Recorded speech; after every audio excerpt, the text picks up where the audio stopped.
ഒരു മുംബൈയിൽ സ്റ്റാലിനെ തള്ളിപ്പറയുകയാണ് നമ്മുടെ അലീന എന്ന് കാണാനായിട്ട് സാധിക്കുന്നുണ്ട്.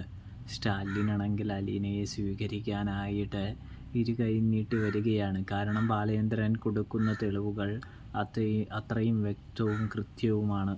പക്ഷേ അലീനയുടെ അടുത്ത് ചെല്ലുമ്പോൾ സ്റ്റാലിൻ ഒന്ന് വെള്ളം കുടിച്ച് പോവുകയാണ്.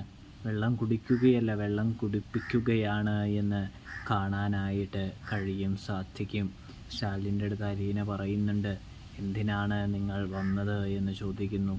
ഞാൻ ജീവിച്ചിരിപ്പുണ്ടെന്ന് നിങ്ങളോട് ആരാണ് പറഞ്ഞത്? നിങ്ങൾ എങ്ങനെയാണ് അറിഞ്ഞത്? ഇത്രയും കാലം ഈ അച്ഛനെന്ന് വേഷം കിട്ടിയിരുന്ന നിങ്ങൾ എവിടെയായിരുന്നു എന്ന് ചോദിക്കുന്നത് കാണാനായിട്ട് സാധിക്കുന്നുണ്ട് പ്രേക്ഷകരെ. ഇതേ സമയം സ്റ്റാലിനാണെങ്കിൽ അലീനയോട് ഒരുപാട് കാര്യങ്ങളൊക്കെ സംസാരിക്കുന്നുണ്ട്. അപ്പോഴും നമ്മുടെ അലീന ചോദിക്കുന്നുണ്ട്, ഇതൊക്കെ ഇപ്പോൾ ഇവിടെ